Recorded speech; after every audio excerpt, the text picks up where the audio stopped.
our, our session produced by University Outreach and Engagement entitled Creative Conversations, Creating Equitable Arts and Cultural Community Engagement Partnerships. And this is a special panel on music and also on the performing arts.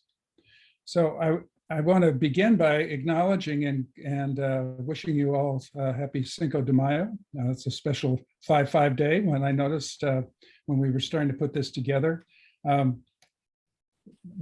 those of you who are joining us, we anticipate that we will have some people joining us partially into this session, but I'm grateful. Thank you for your time. And we had, once again, we try to set these, our goal is to get about 20 people, and we actually filled quite rapidly, and we filled quickly and had a waiting list. So these have been fun to do, and I'm very grateful for your joining us today. I would like to ask all of you who are joining us to take a moment and go to the chat and add your name and your affiliation to it. We just want to get it so our speakers get a sense of who's with us today. The format this morning is there will be 3 15-minute presentations. And after that, we'll have a discussion, a conversation is what we're really after. And we want to encourage you as you listen to the sessions. We're going to do 3 back-to-back, so there'll be no time for questions between, and we'll save the questions and hopefully the lively conversation to follow. But if you have questions, also please put them in the chat so our speakers can have a chance to see them and think about them as well.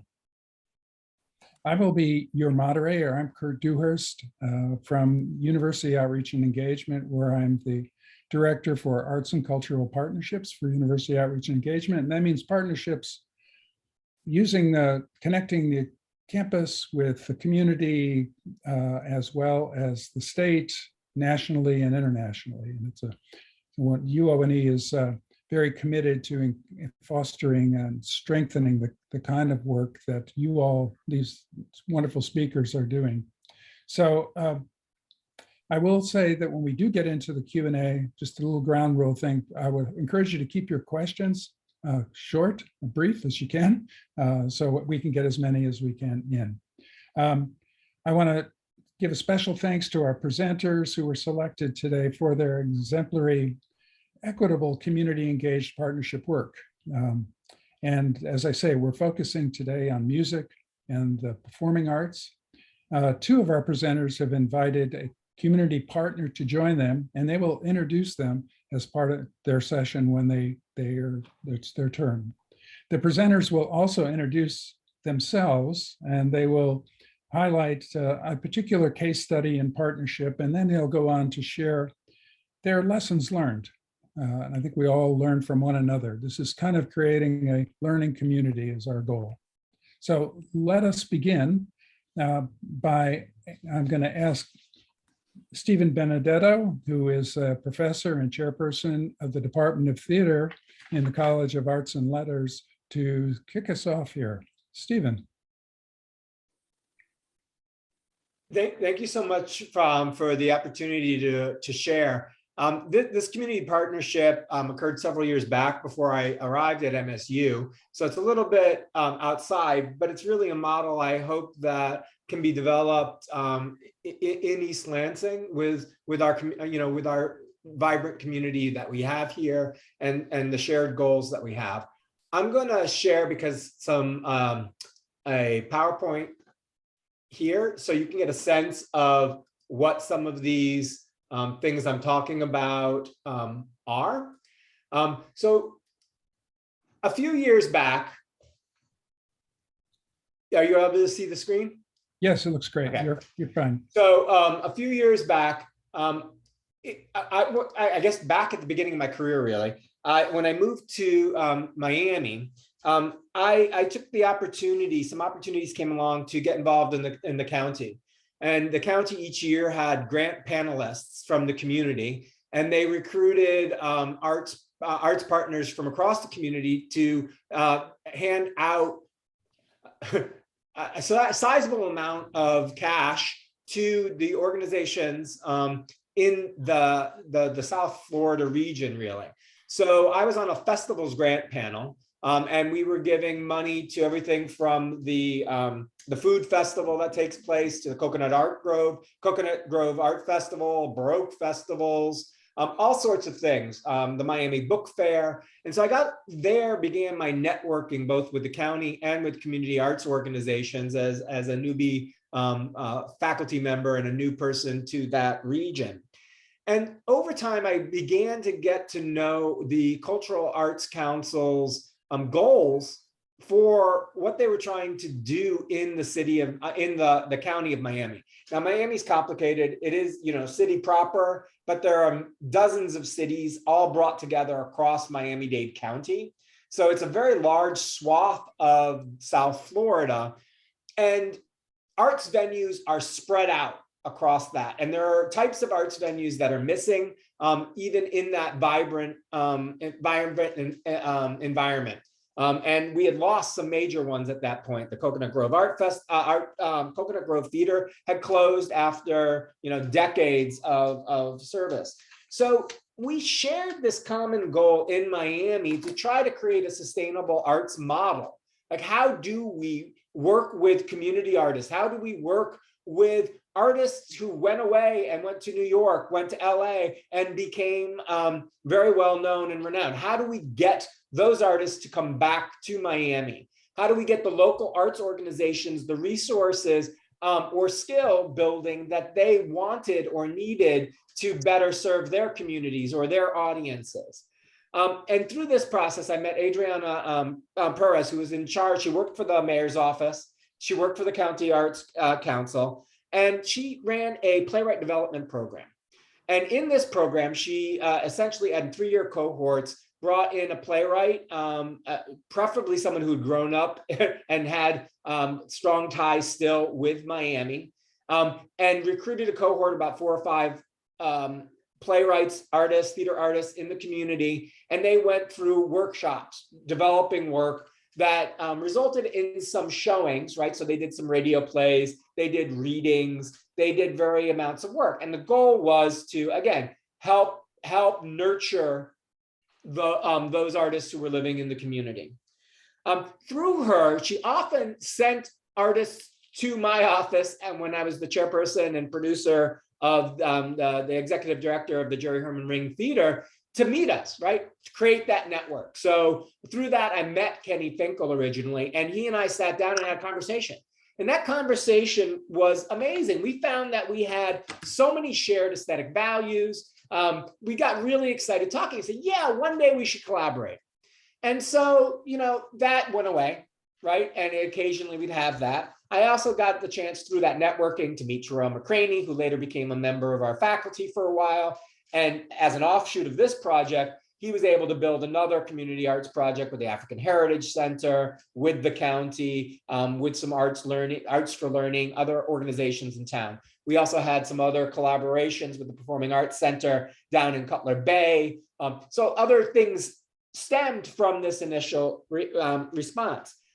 This project really came together a few years later when I was in Sweden, of all places, because I was talking to a colleague who worked in scenography, and due to changes in teaching in the UK, he no longer taught design proper, right? He was a lighting designer, scene designer, and he found himself leading cohorts of art students in projects, experimental projects as a part of their coursework.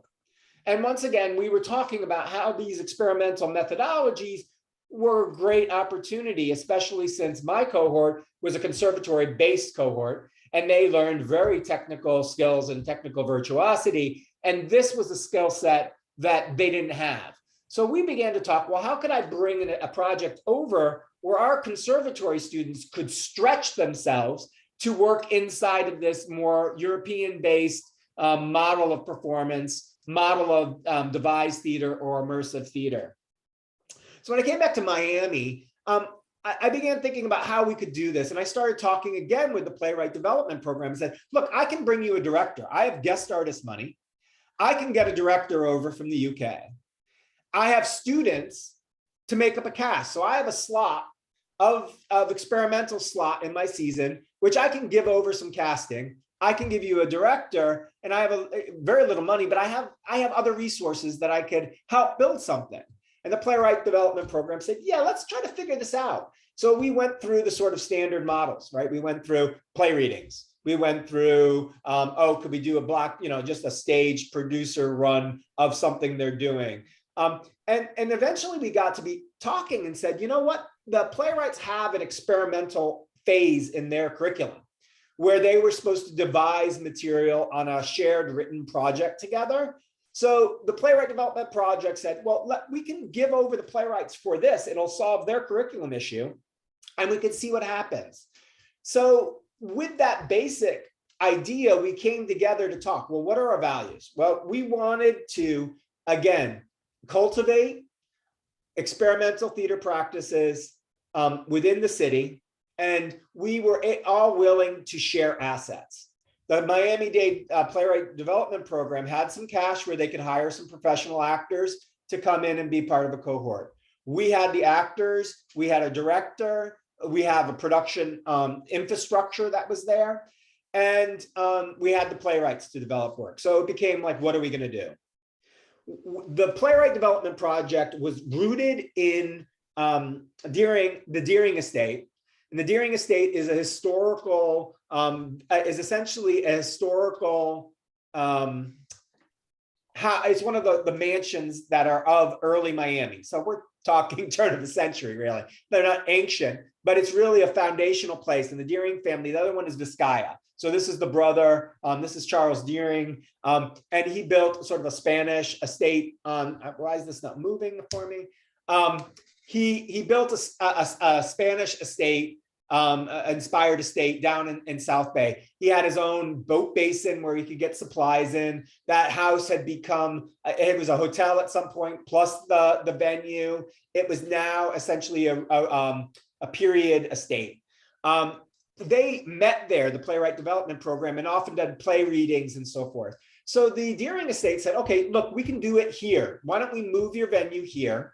We can give you publicity, we can give you a space, and better yet, we can pair you with our platform. So they had a Deering Spring Contemporary, where it was a visual arts festival, which they gave over the entire estate to a visual arts festival over 3 days. And they said we could be a part of that festival and present at that point. So our writers were going to go into residence where they normally were, and they were going to write about that estate. So they were using the estate itself and its history as the jumping off point to explore their writing, the themes that they were doing. As we were talking between the Deering Estate, the Playwright Development Program, my program, and my colleague, Dr. Scott Palmer from the UK, and his son, Alex Palmer, who was a director who'd worked with on Punch Drunk at some point, but he had his own theater company that was enmeshed in Leeds. And we began talking, and Alex used cell phone technology to create performances in his city that were location specific. So you could go around as an audience member, click on a telephone that was tied to GPS, and augmented reality would create a theater piece. And so as we were starting to talk about, like, how could we preserve this performance? How could we make a mark? How could we become part of the history of the estate? We started playing with technology. The curator, Kim Yantis, was excited by this because part of the grant they had to support the Spring Contemporary was technological innovation. So we started talking about, could we use cell phone technology? And I said, well, we have some practical theatrical problems we have to solve. I have a director and a designer who are in the UK who can't come to the estate until the residency time a month before performance. So I started to develop and play with 360 technology. It was based on what we get on if you're buying a house, walking through those houses, all the stuff we saw during COVID. And I was saying, can we apply this to a theatrical set? So I began to build a model of that estate that they could walk through. And I'd seen museums do this with their collections before. And so that would become something that could live with the estate after we left. We had this technology there, and then we were left with the writers. So that production process began. And so they started to go, and we began to wander the estate. So they took their residency time there. I spent my time trying to document the space, record the space, and they developed material based on the themes of that estate. And once we got that material, we cast the show based on that material in the reading, and they developed the material finally when they got into the site themselves. I'm just giving you some examples of the run through, of the rehearsal, and then we have an opening night performance. Someplace here I have the design drawings, and you can see us walking through the estate and how ideas develop directly out of the spaces, both interior and exterior of the space. It's a wedding venue, for all things. So one of the playwrights picked up on weddings and traced a bride through history in that space, what it meant to be a bride who was being married away to somebody for money that they didn't love. There were other relationships. There's that the site itself has a historical past that goes all the way back to the original indigenous populations, and there are traces of the indigenous population on that site. There are burial mounds, there are artifacts that are found. And so another playwright picked up on the indigenous past that was erased in many ways. And we incorporated a character of the guide it stretched our networks of all the organizations to actually find a community member who was of Native American descent.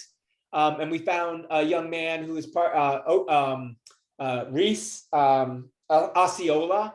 And if you know anything about South Florida, Lake Osceola is one of the biggest lakes there. So he is literally, his family heritage is inscribed within that land. So he got brought in at a very late period. So there were other complications with that as we learned what we were really getting into when we were blindly doing that. But that was part of that concept. So ideas about the indigenous populations, ideas about slavery, ideas about erasure, of the traumas that happened on that spot, about commercials, about governments, all of that was incorporated into the piece. So Stephen, we have about 2 minutes. Thank you.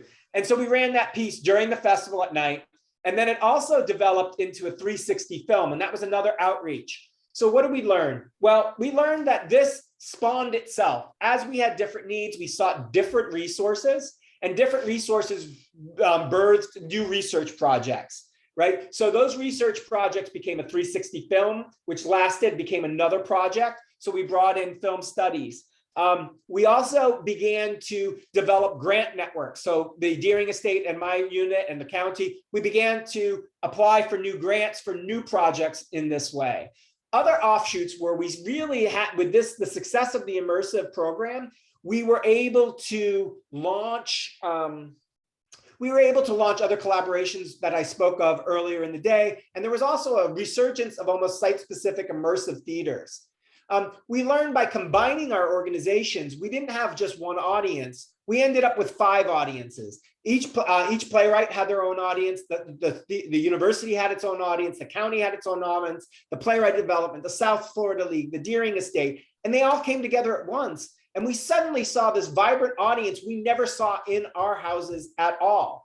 And it was an amazing confluence of that. And that networking began to breed other types of networking. And we were able to come together for political action and motivations. We've had research impacts, we've had films, and there were other types of collaborations.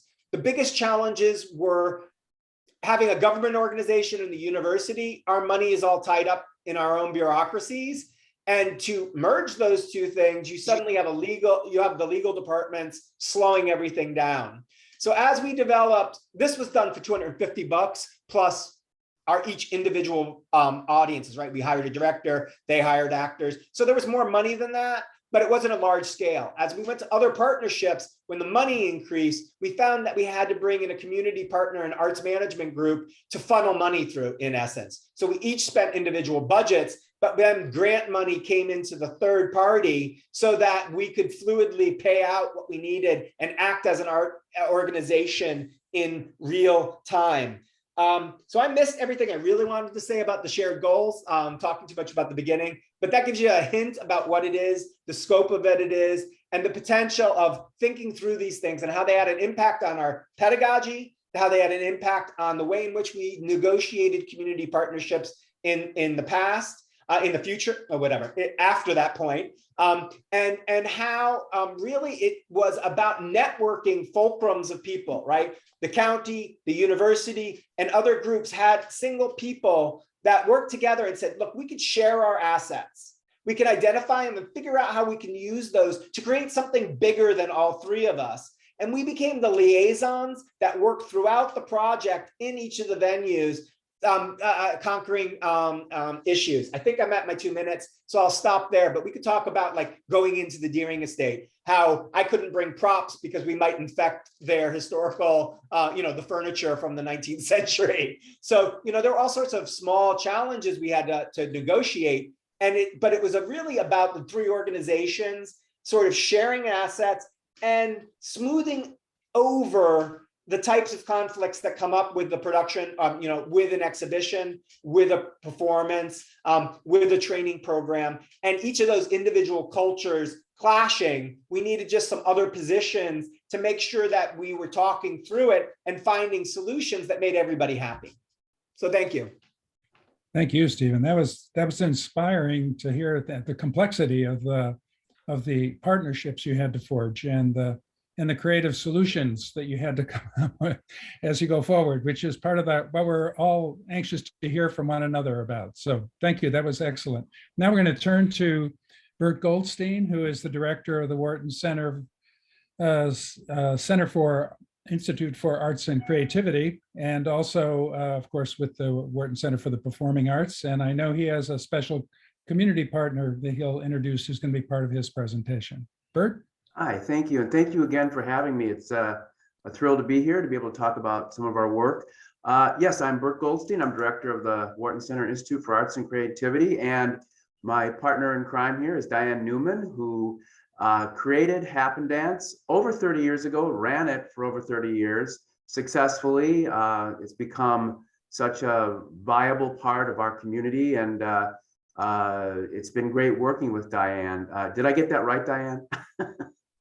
You're muted. Sorry, you're muted.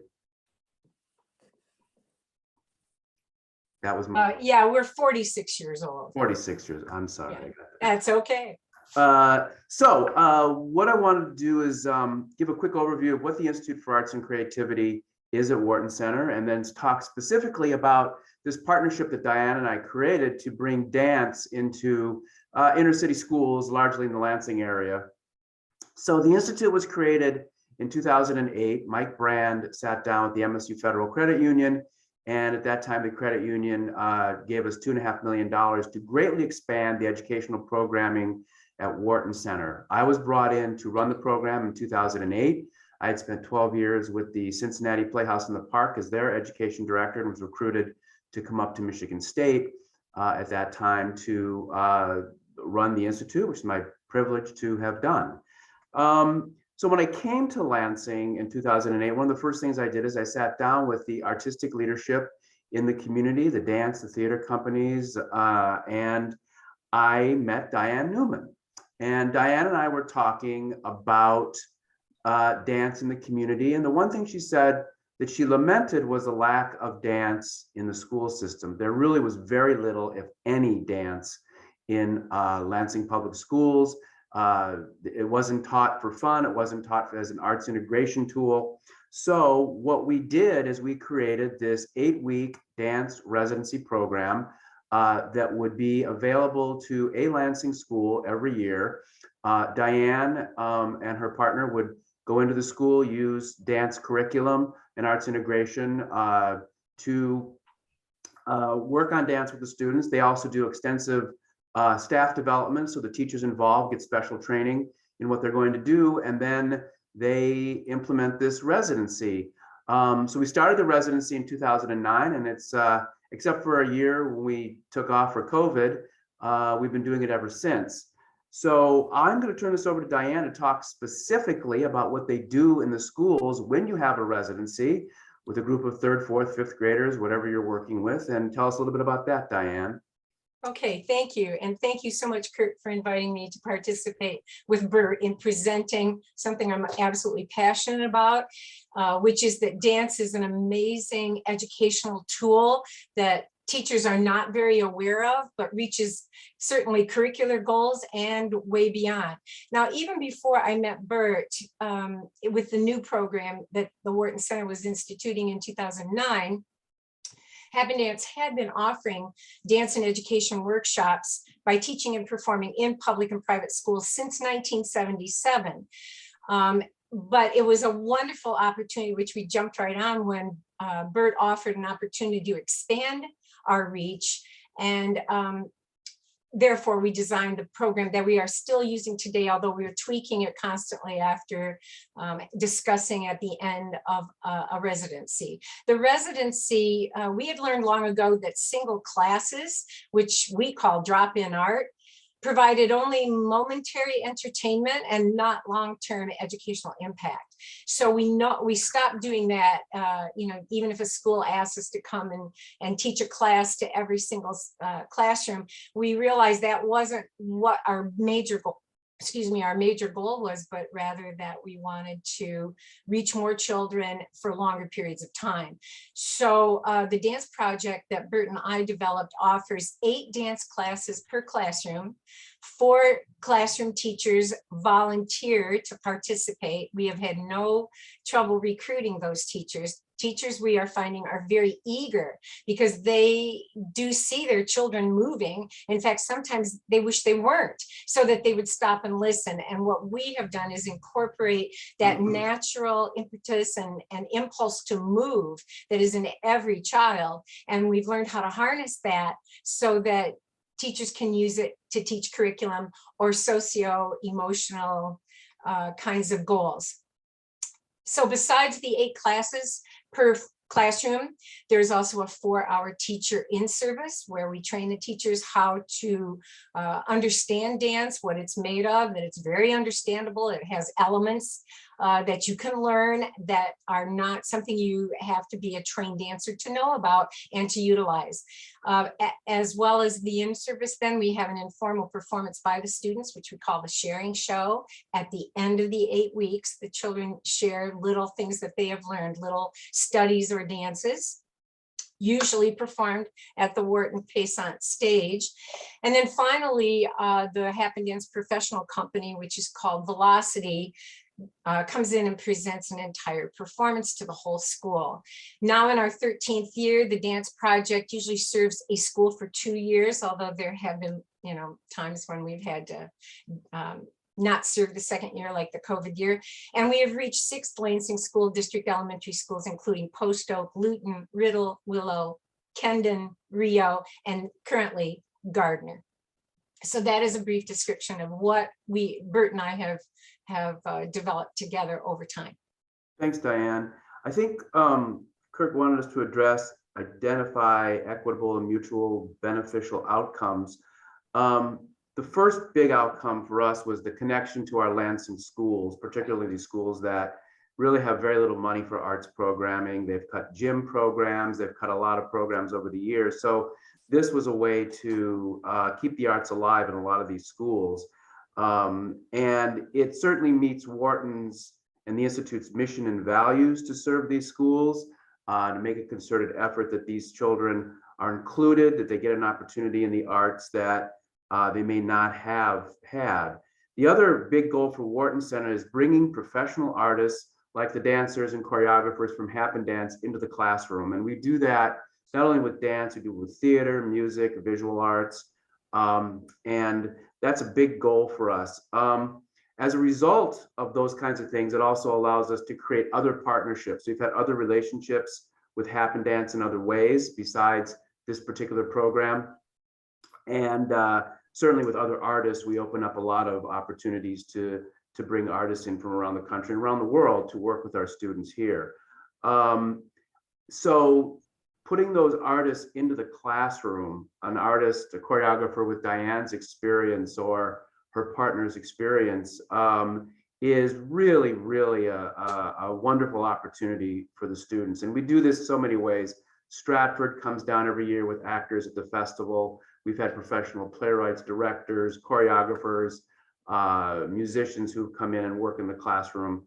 And that's a profound experience for these students. They just, really get such an appreciation for the arts in meeting people who do this for a living.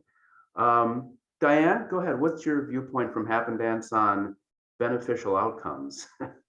Well, certainly one of the things that you just mentioned, which is Lansing isn't necessarily, a nexus of dance populations, teachers, performers, choreographers, directors.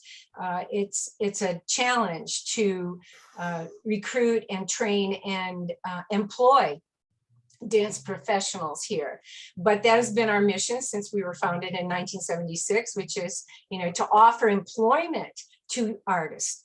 And so this project certainly hit that goal. Our company is made up of certainly people who are dance educators only and are not necessarily performing. And then we also have the performers, and we have choreographers, directors, and performers, of course. So participating with the Wharton has given me another avenue by which to offer quality employment for people who have majored in college in this field, as well as given us an opportunity to train them how they could go further. So that is one of the best beneficial outcomes. And indeed, as Bert had said, one of our goals, one of our missions, or is part of our mission, is to reach out to underserved populations and increase the accessibility of dance to school populations and certainly, beyond community. So we had so much in common when we sat down to talk about what the mission is of the Wharton Center Institute for Arts and Creativity and the mission of Happen Dance. And it just seemed like a great fit. The other thing that I think we both are really committed to is training classroom teachers to continue work in the arts after they've experienced one of these residencies, whether it's in dance or art or music or theater, that teachers need that training. And the Wharton Center has been exemplary in providing those opportunities for our local and regional teaching populations in the public schools. Great. Lessons learned that we can share. Well, the big one is the real need for dance in the schools. There's so many different reasons why. It didn't coincide necessarily, but kids now don't have a lot of gym. So just the physical activity. And what teachers have told us is that after Diane and Jane, her partner, are done, they come back to the classroom really focused and ready to work because they've had a chance to just have some physical activity. I mean, second, third, fourth, fifth graders, sixth graders, they need to burn that energy off. And I can't imagine being with them all day and not having that opportunity. So that was a big thing. But the other thing is just having dance in the schools. It's nothing that they get to really explore. And, for a fifth grade boy, sometimes if you say dance to them, they get terrified. They're not going to do it. But if you say movement, and the way that Diane and her partner, Jane Gamble, work that in, these guys are just dancing and moving up a storm, and they're just having a great time. So it's fifth grade boys always my barometer for success. If I see them engaging, then I know that we've had a successful venture. So I think that's just the need to have dance in the school, the learning on multiple levels. So there's all kinds of research on how students learn. Some are kinesthetic learners. And so through movement and physicality, there's all kinds of connections to the things that Diane and Jane are bringing to them. Very often they'll work from a book or a poem or a story. So it's a connection to literature. They'll work with music. They'll work with history and ideas and concepts and theories, and they'll apply that to dance. And so it's a new inroad for a lot of kids for whom opening up a book is not necessarily the only way to learn. About 2 more minutes, Bert. Okay, great. Oh, really? Already? All right. So, and finally, the last thing I want to say, and then I'll turn it over to Diane, is just the joy of learning. the joy of dance. The arts are fun, and they should be fun, and they should bring fun to the school day. And so when I see Diane and her partner working with these kids, I walk in and I see joy happening. And I think that's a huge thing. Go ahead, Diane. I'll let you finish. Thanks, Bert. I think especially right now, joy is a good thing in school. That there's been a difficult time we've all been through, and children have been learning, from home, which is productive in some cases and not so productive. And that's been going on for 2 years. So to come together masked, may it be, but we come together and we move together and we listen to music and we interpret things and we're creative. Dance is so much more than hands-on learning. It is bodies on, it's minds on learning. And it especially addresses this multitude of different learning styles that children bring to the classroom.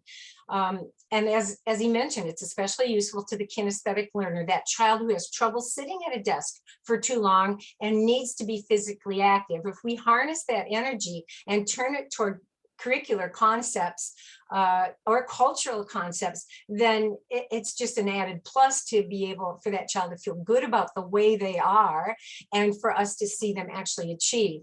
Dance is, of course, primarily nonverbal. So it is especially valuable for learners who may have communication challenges, but for all learners, really. Dance is readily available to encourage exploration, problem solving, creativity, physical activity, and individual expression. Teachers love it and not surprisingly ask for more. And in regard to that 5th grade person that Bert was talking about, at our most recent school site, the one we just completed this year, a 5th grade class that we are serving has a group of 6 boys who the teacher says often have a tense and very competitive relationship in the classroom. So the Happendance specialist, Jane, guided this class to work collaboratively to interpret the song Car Wash. And the students were required to break into groups of 6 and create a car that could go through the wash. And of course, other students were the car wash with the brushes and all of that. And so this group of 6 boys had to decide who's going to be the driver, the big wheel, who's going to be wheels, who's going to, how are we going to move this vehicle down the road? And the teacher came to us at the end of the class and said she was absolutely amazed and pleased that these 6 boys were able to collaborate and create a very successful car. It may seem like a little thing, but collaborating and working with others has been missed for 2 years during COVID. And so this pleased us so much to know that this had been a real success for her in the classroom. Hey, Kara, just one more point I think that's important, and it just take me like 15 seconds, which is your question on how to sustain the partnership. I advocate to Wharton every year. I inform our executive director, our advisory council, our funders that this program is going on, and I advocate it when we get to budgeting it, so it's budgeted every year to do that. And it has the full and complete support of everybody here at Wharton Center. So we're very happy about that. Again, thank you for letting us present. We really appreciate it. Thank you. Mm-hmm. That was terrific. Thank you both, Bert and Diane. It's we're this particular one, putting this together, I was trying to think about some new partnerships. And I think Stephen gave us a great example of how one evolves. And I want to hear more about where it's at today, Stephen, later. But the partnership that we've just heard is a long-standing one that keeps getting stronger in different ways.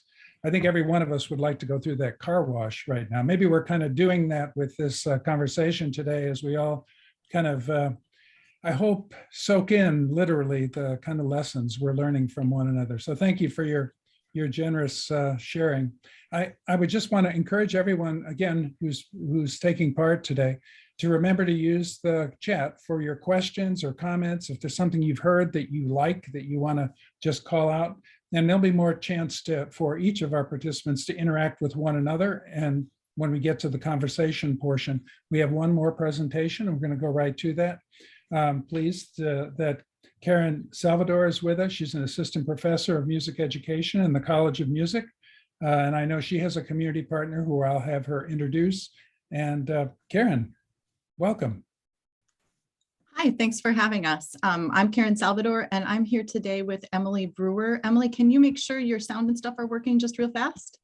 I'm happy to check in. Can everybody hear me okay? Great. Thanks, Emily. So we are apparently, I'm a type A, so we're going to go through the questions exactly as they were asked. So we're going to start by describing our partnership. Then we'll answer each of the questions that Kurt posed for the panelists today. And we're slightly different in that I'm in teacher education, so that changes a little bit how the focus of what we're doing is. And I need to get into presenter mode, and I'm not seeing the button. That's funny. It's fine. We're fine. So since its founding in 1993, the Community Music School location in East Lansing has offered music and its inherent possibilities to everyone in the community, inclusive of ages, abilities, and income levels. And starting in fall of 2009, we opened a second community music school in Detroit. In East Lansing, we offer private lessons on over 20 different instruments, more than 15 classes and ensembles, 5 different summer camps, and music therapy services. Students and clients range in age from infancy to 90 years of age. At CMSD, the Detroit campus, we offer youth and adult classes and ensembles, lessons for nearly any instrument, voice, jazz, concert band, choir, early childhood classes, and music therapy. Right before the COVID shutdown, we had 2,119 students enrolled between the 2 campuses, and that did not count some of the grant-funded or offsite programs. Some of our programs in each setting are pretty cool, like the Versus program for adolescents in Detroit, but we're here today to talk about early childhood music education. I direct the early childhood music education programs at both campuses. These classes are for children ages birth to 5 and their families, so their families attend with them, and they're focused on music learning, but we work to be developmentally appropriate and inclusive, so they have benefits across domains of development. In East Lansing, our early childhood classes served 1,008 families from 2015 to 2020. And in Detroit, we serve over 1,000 children per year.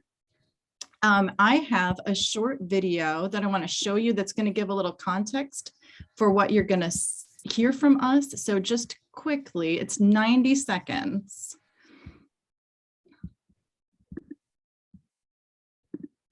Jump over the ocean. Jump over the sea. Jump where you want to, but not on me. Freeze. What's in your hand? Ba ba ba ba ba. Ba ba ba ba ba. Ba ba ba. Ba ba ba. Ba ba ba ba ba ba. Ba ba ba ba ba. Ba ba ba. Ba ba. You ready? Twirl over the ocean. Twirl over the sea. Twirl where you want to, but not on. Okay, then Caden, can you show us how to play? Where's Caden? There he is. When I find you, can you sing? Here I am like that. Okay, I'll Wait, you want to try it? Here I am. Okay. Where's Caden? Here I am. Here I am. Nice work. Where's Jonathan? Here I am. Where's Jaden? Here I am. Let's do it again. Let's do it again. Well, I have a lot of people to get to. Let's do it again. Where's Jake? Here I am. Here I am. Nice work. Where's London? Here I am. Here I am. Where's Marla? Let's do it again. My name is Iris. Where's JJ? Here I Here I am. Bum. So that's just a little picture of what you might see. That was with a Great Start Readiness Program group. So they are 4-year-olds. They're a little bit older than the students that we're going to talk about today. So Emily's going to talk to you a little bit about the Ingham ISD Early On program. That's our partner that we're talking about today. Thanks, Karen. Yeah, so it's a wonderful partnership when you look at that video and you can see how the interactions can happen based on where the student is, right? And it's safe, and we can scaffold their learning through music and movement. So Ingham Intermediate School District runs the Early On program for our 12 local school districts. Early On is the system of early intervention that is a federally mandated through the Individuals with Disabilities Act. Here in Michigan, we call it Early On. Other states call it different things, and yet we're all in it for the same reason, and that's to serve children birth to age 3 with developmental delays or established medical conditions that might lead to a developmental delay. One thing we know about brain development is it's super important to start early and get those neurons firing in any way that we can. And music is a great way to take different pathways to help the learning that might not focus on the traditional pathway for the language area of the brain. It might take a different pathway and allow those neurons to fire.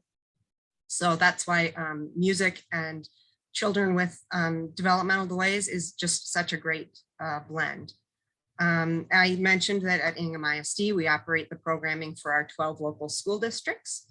And just to give you kind of a scope of what that means is any given time, we have about 500 families in service. And throughout a year, we serve about 1,000 families.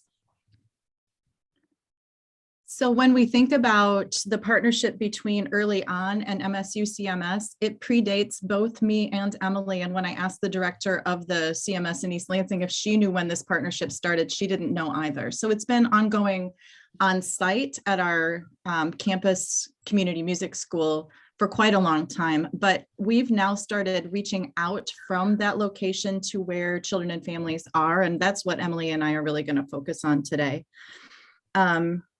So one of the first things that happened when I arrived here in 2019 was a meeting with the folks from Early On. We've been offering greatly reduced tuition for children served there, and the case managers wanted to talk with me about how we would decide which families to offer the service. And it became clear in that meeting that we really needed to expand the partnership. Just adding on to that a little bit, it can be very challenging for some of the families that we work with and serve to get to East Lansing, because I mentioned that we serve all 12 school districts, which means we go out to Dansville and Stockbridge, and we certainly serve a lot of families in Lansing. In fact, that's about 75% of the families we serve. So it was clear to me that Karen had this desire, this passion to bring music to where the people are.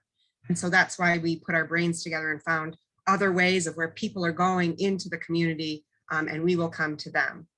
And just to add to what Karen was saying, I also did a little bit of digging into how the partnership predated both of us. And it looks like the Early On coming to the community music school happened prior to 2011 due to some research that at the time the director, Dr. Taggart, was addressing the question of how children with developmental delays benefit from an early childhood music program.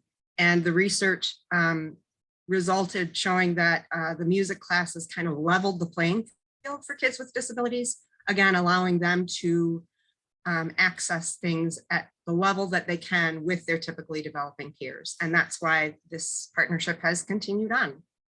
Yeah, in the video that I showed, the boy who went last is a child who does not use words, who has autism, but he echoed my rhythm phrase right back to me. And that was really an exciting moment. The teachers in the classroom hadn't heard him use his voice before.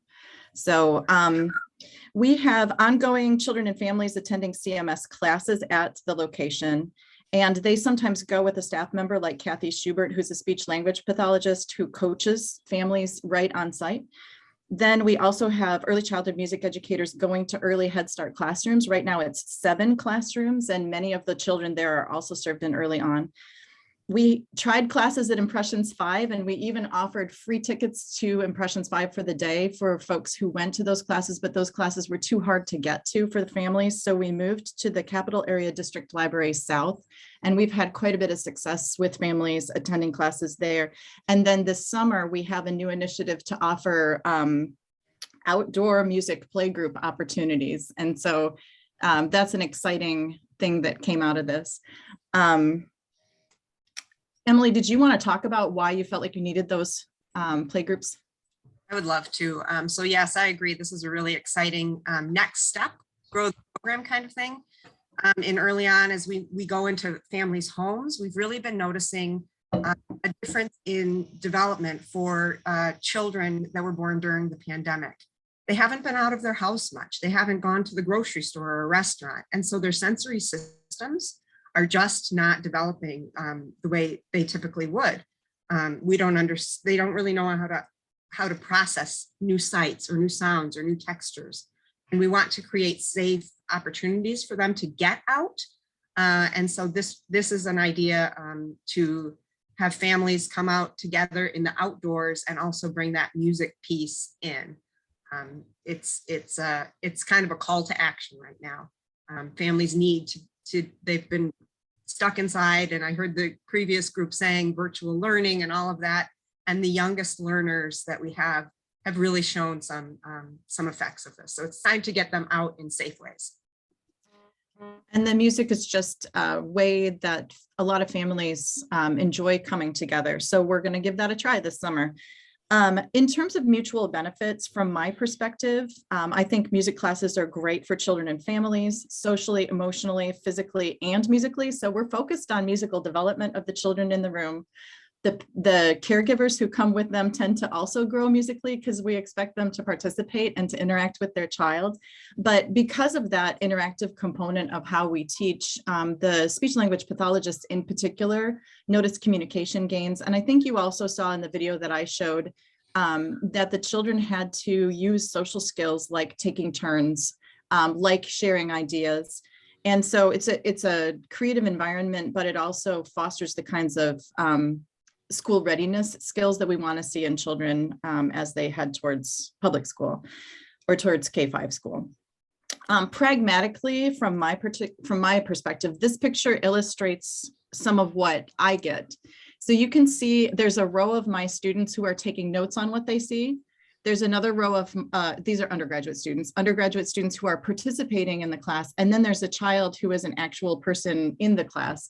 So there's layers here of teacher education where the teachers are learning while they're in this program how to teach interactive music the way that we do in this creative, developmentally appropriate way, while children are also receiving services. And so I think that's pretty important. And the way that we work it is that they have to take coursework with me, and during their coursework, they do an internship. And then they can be paid as an assistant teacher if they did well in the course and in the internship.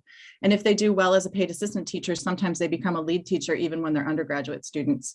And I have graduate students in the program who do teaching for us as well. And I publish research related to early childhood pedagogy and how community music schools work in communities. So there's a lot for me here, in addition to all of the services that it provides children and families. And mutual benefits in terms of the early on system. I said we serve children who have developmental delays. However, it's critical for children with developmental delays to be educated in the same environment as typically developing children. However, I don't really have access to that. Those aren't who are in our program. So the partnership with the community music school allows opportunities for typically developing children and developmentally delayed children to come together and benefit from each other.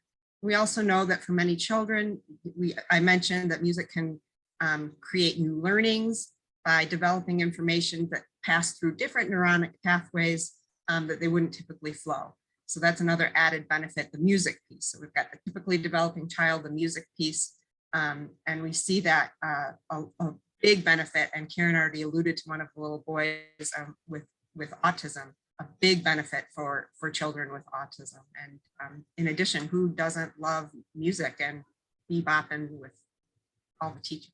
It's fun. It's really fun. I was so glad to hear the dance folks talk about the value of joy in education, because it is critically important. And so when we think about the lessons learned from this partnership and how we built it, Emily was talking a little bit, we were talking earlier about this playground thing. And when I was talking with her about it, she just said, well, you never know until you ask, right? What's possible. So I think Stephen was talking earlier about how strange it is to work in bureaucracies that have these pots of money that you can only access for certain kinds of things. So the summer program this summer is through an entrepreneurship program that our College of Music has. And we just were able to snag some of that funding heading into the summer. And I just think that this idea of,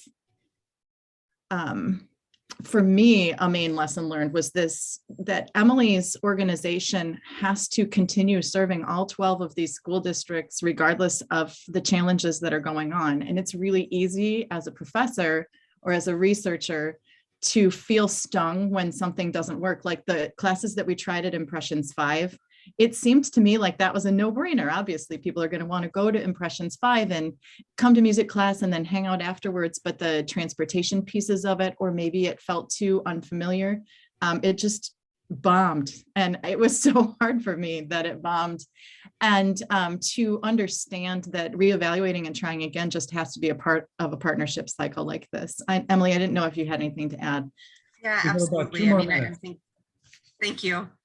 A big takeaway is that you don't know until you ask. I mean, I went to Karen with just a kind of a hope and a prayer. We need more opportunities for families. Is there anything you can do? And then literally we met for probably 20 minutes and Karen took notes and she said, let me work on a few things. I'm going to reach out to a few partners. And then she came back 2 weeks later and said, we're going to offer these additional classes and here it is all tied up pretty. So because we have a partnership, a relationship, you reach out, some things work. So then in terms of sustaining the partnership, Emily was talking about building trust. So I think that we're at the point now that there's a careful dance at the beginning of a new relationship where you try to make sure that your intentions are clear. And I think that we've become quite candid and those intentions are clear and aligned at this point. And these opportunities that we don't really know what they're going to be until we just start thinking, okay, so here's a need. What are the possible sources that we could go after and how can we make this happen? And again, like Stephen said, we have bizarre resources, not bizarre resources, but sort of undergraduate students can be a resource and I don't want to exploit them. So we try to find ways to pay them for the work that they're doing, for example.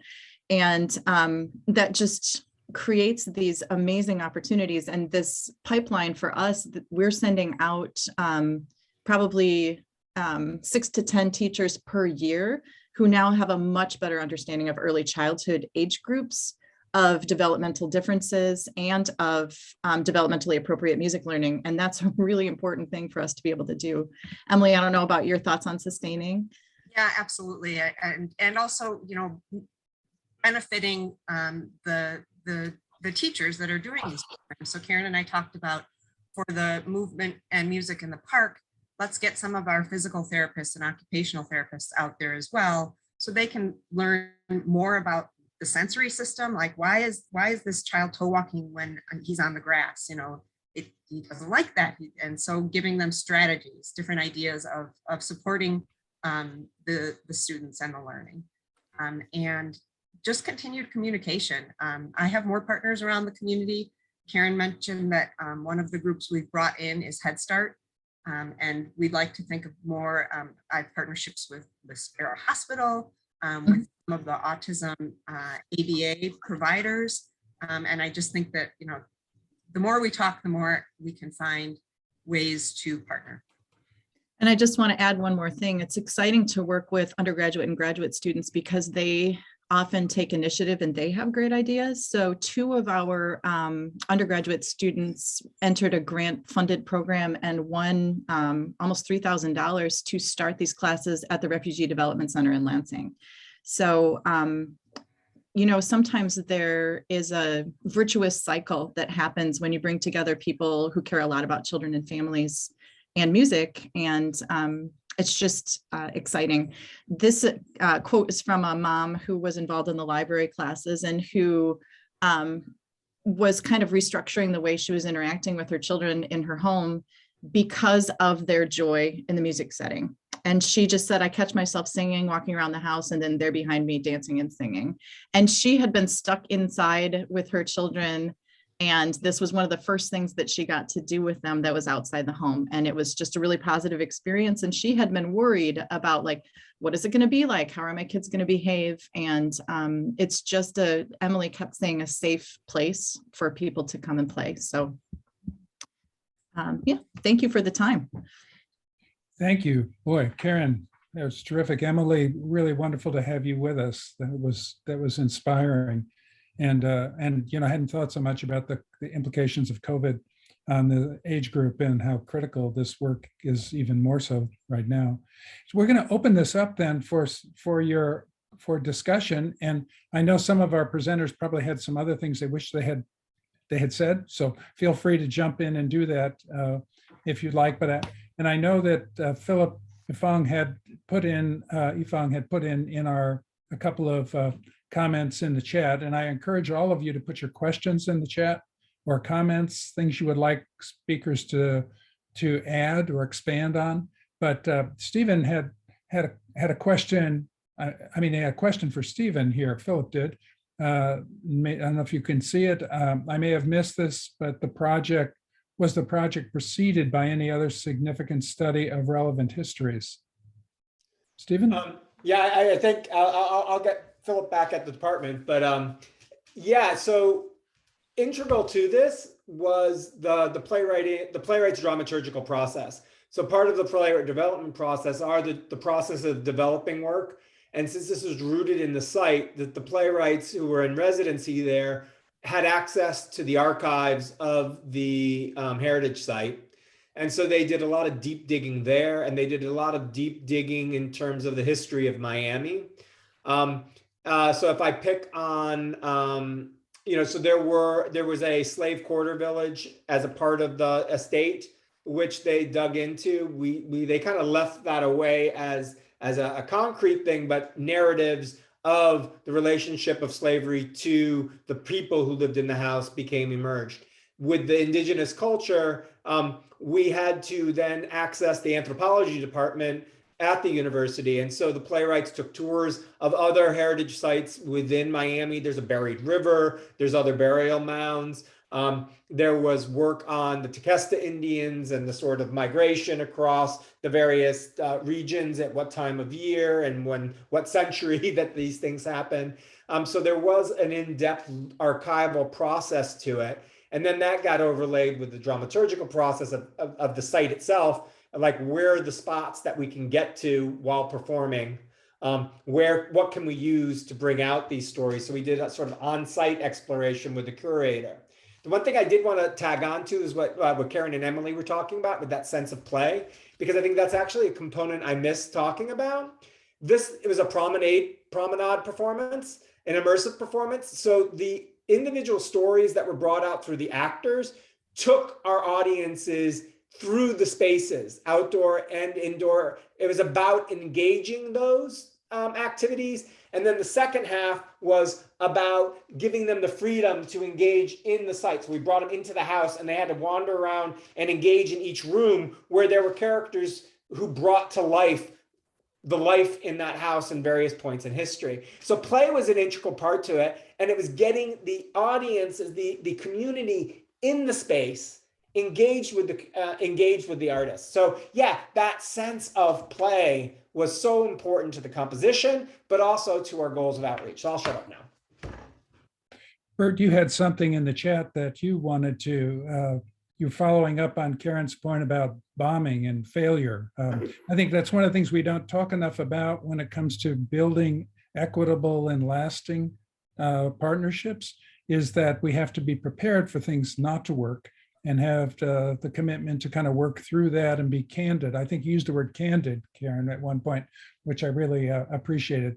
Do you want to say anything more about this, Bert or Karen? No, it's just a very good anyone point. else? I read an interesting book several years ago called The Pixar Way, which is about the Pixar film company, and they've done some of the best animated features ever created. And, you know, they just have opportunities in their office for employees to experiment with things, and they encourage failure because that's where they really learn.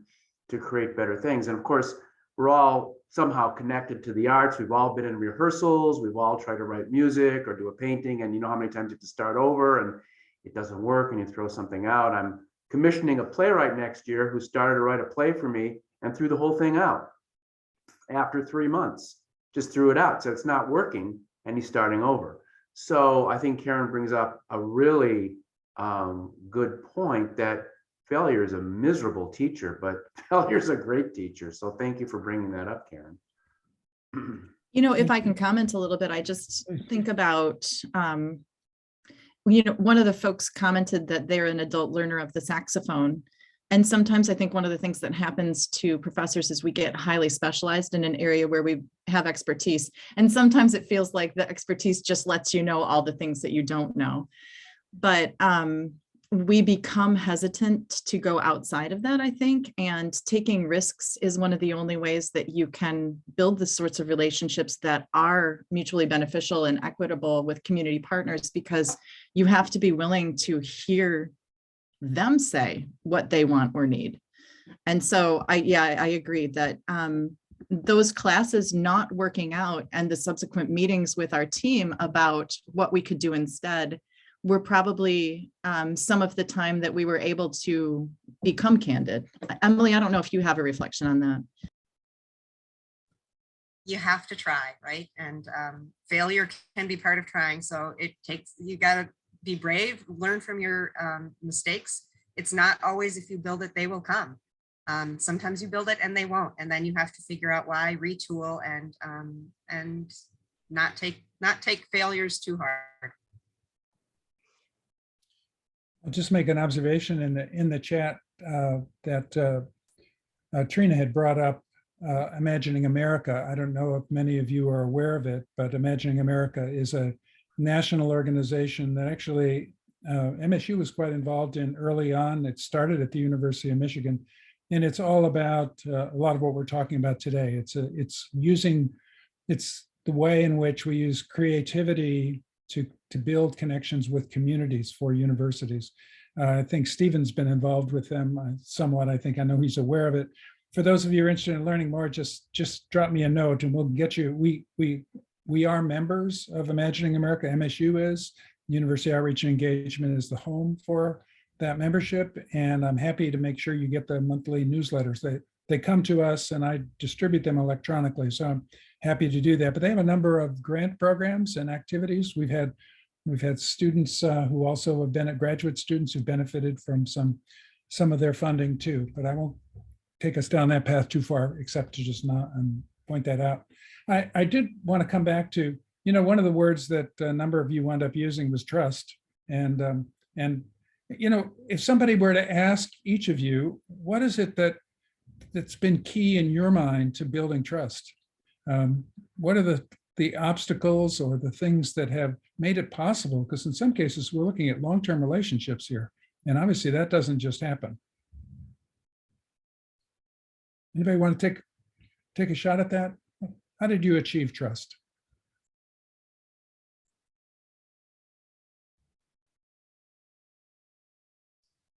I'll take a stab because it's a gradual process, right?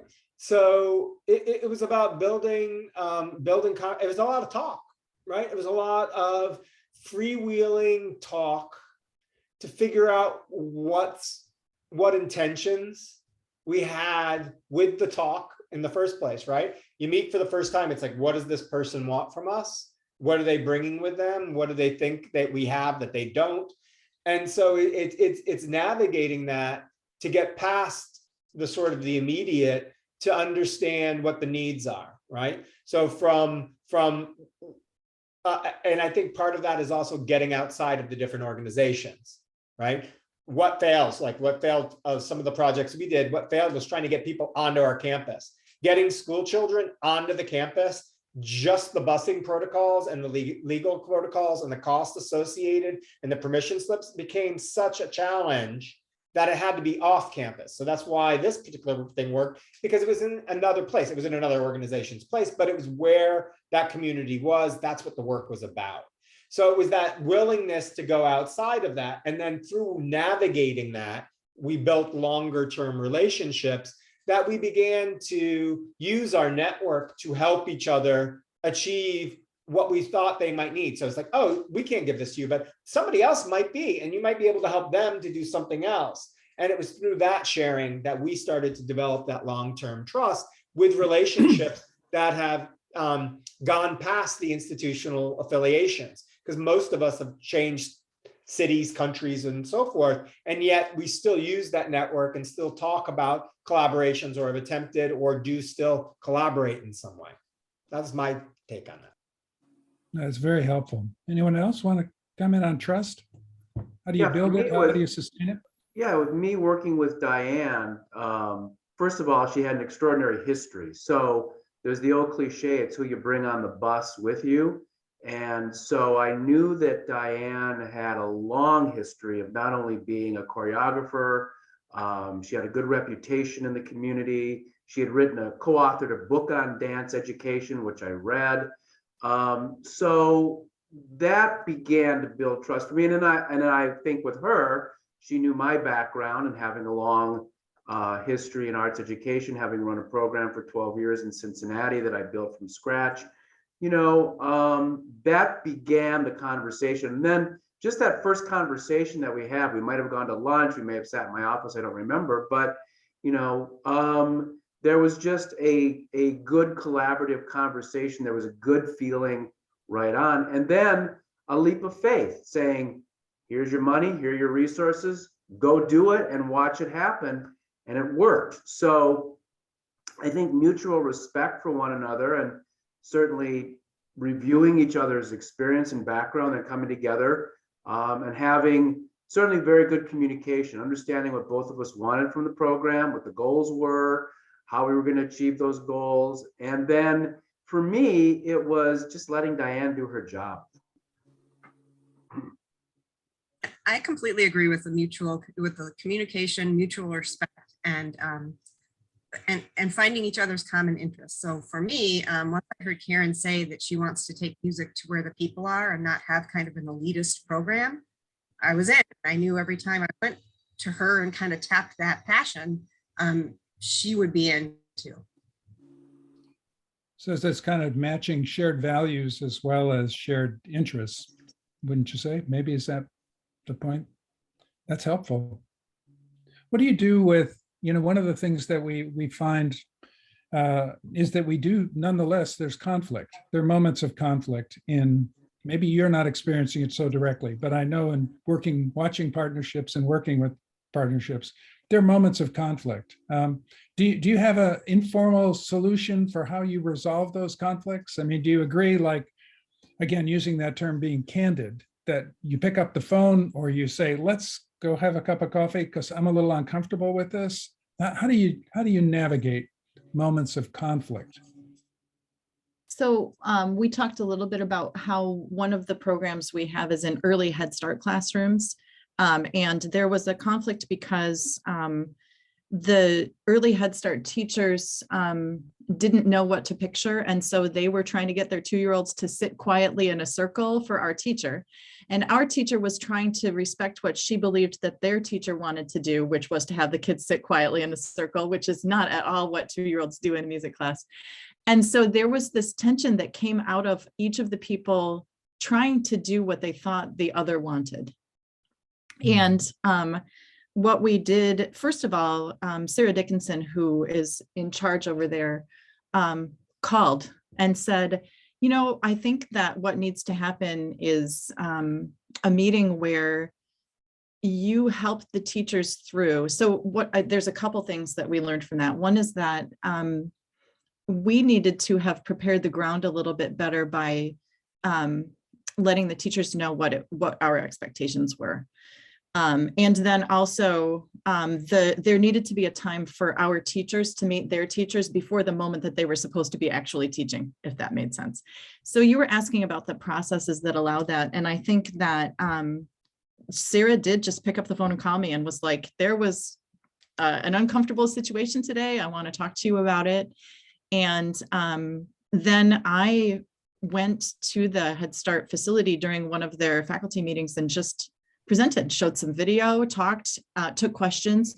And then this fall, we're planning collaborative goal setting that's going to predate the beginning of the school year. So that that we can head it off. So I think that pre-communication, that was a long way to get to the idea of better pre-communication can head off some conflict. But when conflict happens, to have a partner who will just pick up the phone, or to be the partner who will pick up the phone, is pretty important.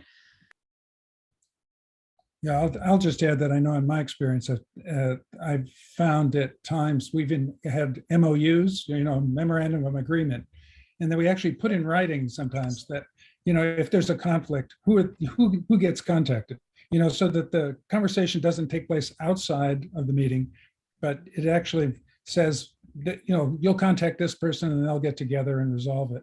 And sometimes the conflicts are over what appear to be minor things, but can be pretty major things. And I'll just share an example with that comes up time and time again, has to do with credits. I'm thinking of Stephen, your project, which is that there's almost like and we urge people who are doing partnerships to try and develop their own news release early on about who the partners are and how they're going to get credited.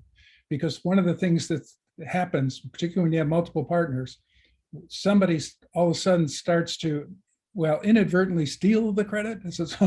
Where, in fact, this is the agreed upon language we're always going to use when we describe this project. It's that one slide we all have in the PowerPoint that says, here are the partners, and that we've all seen it before. It sounds like a minor thing, but it can be a major thing, particularly with grant dollars involved and funding involved. So I don't know if any of you have had an experience or if that resonates for any of you, but I saw, Stephen, you put something in the chat that I wanted to just follow up on a little bit too. You talked about the conversations that are going on across the College of Arts and Letters, where creating a place for failure. Did you want to say anything more about that?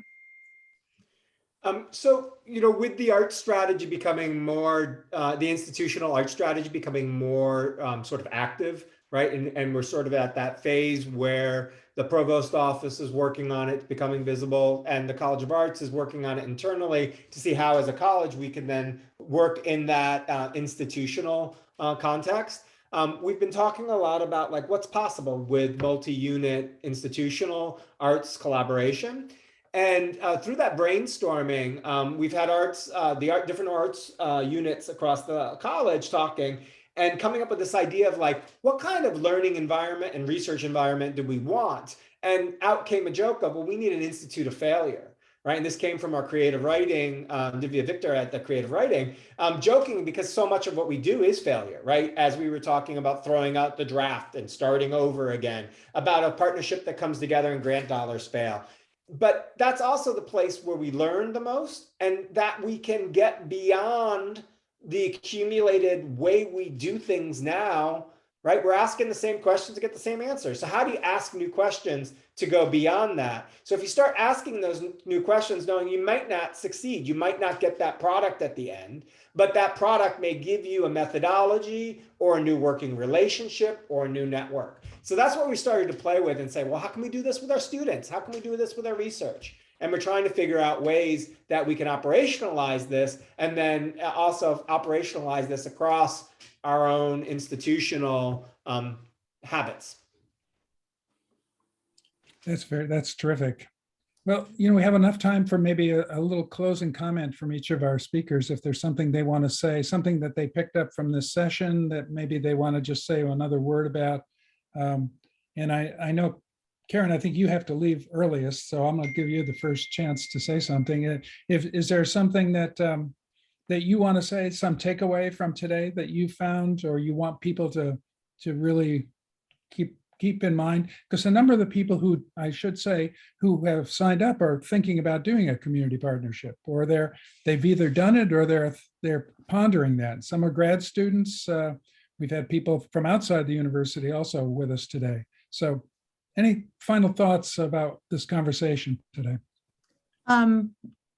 Just a couple that are swirling in my mind. One is that it was really an honored to be invited and to hear from the other presenters. And it helps me feel supported within the institutional culture for taking the kinds of risks that it takes to do this.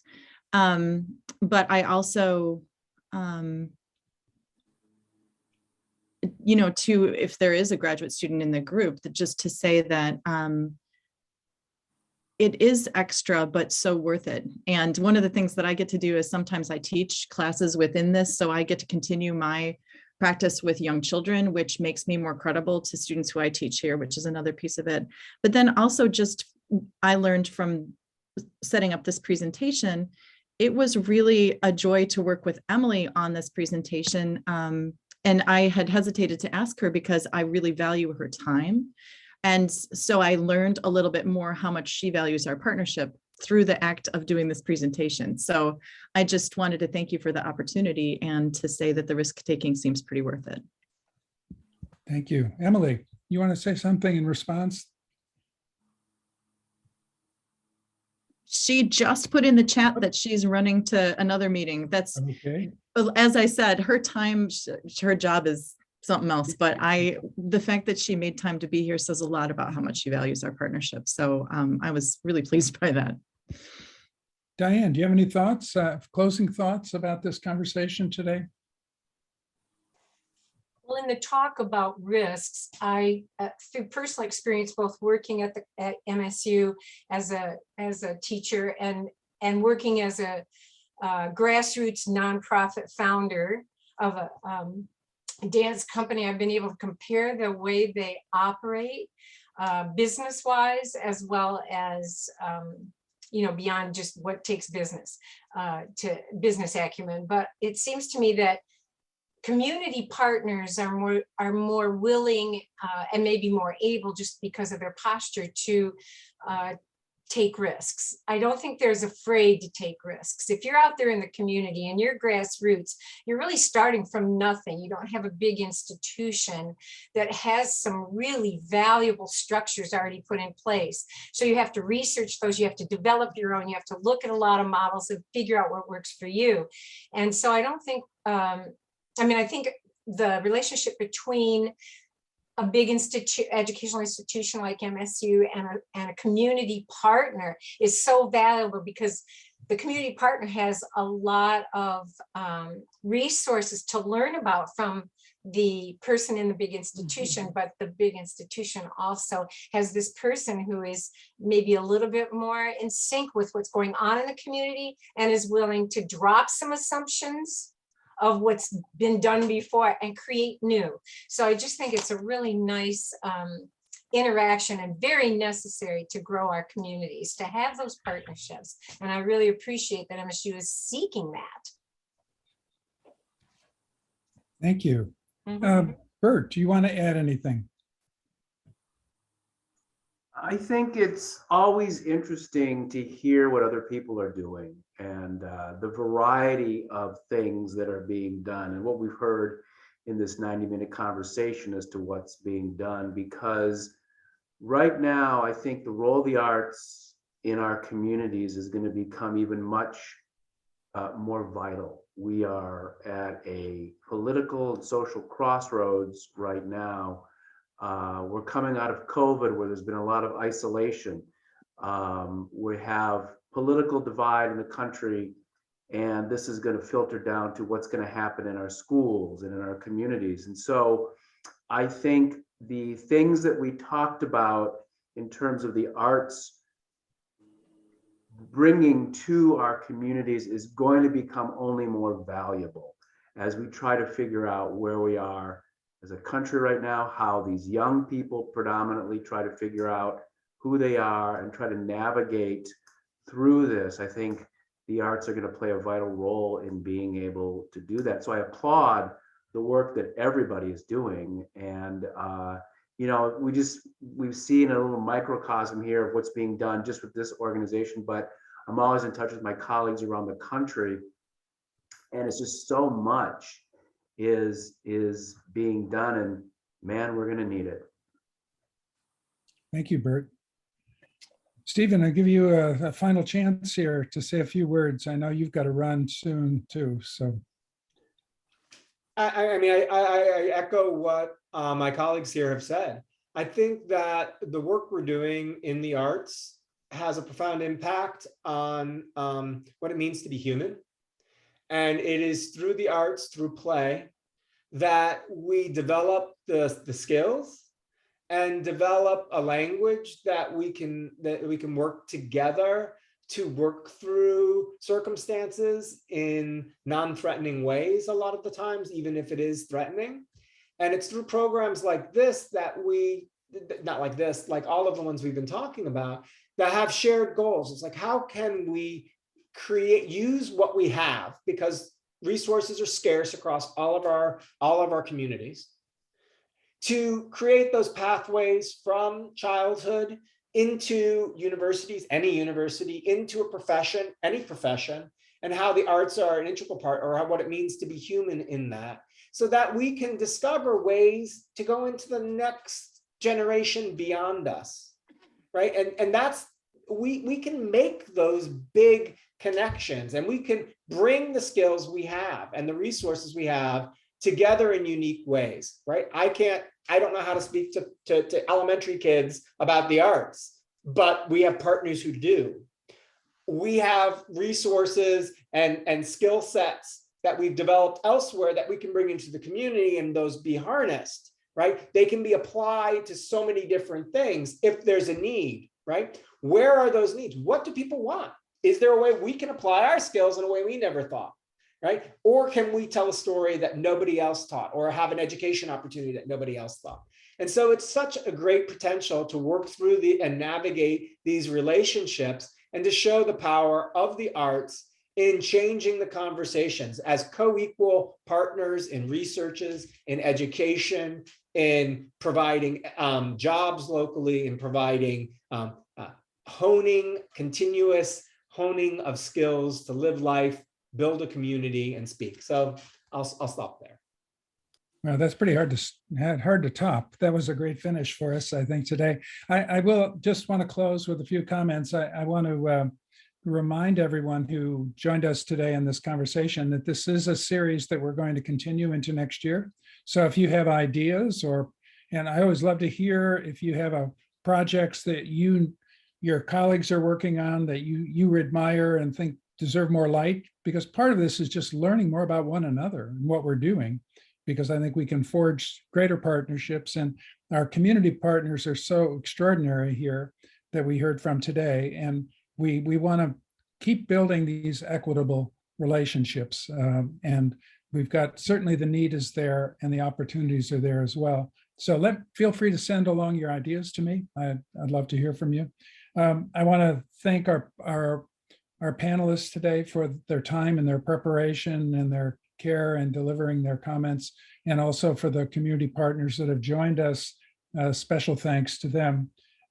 I also want to thank my colleagues at University Outreach and Engagement, Diane Dobernick and Gata Georges and Julie Crowley, who helped organize this session, supporting it, and also Bert Bargerstock as well from University Outreach and Engagement. So once again, thank you all for joining us. I'd love to hear from you. So if you have additional follow-up thoughts, please send them along to me at University Outreach and Engagement. Thanks again for joining us.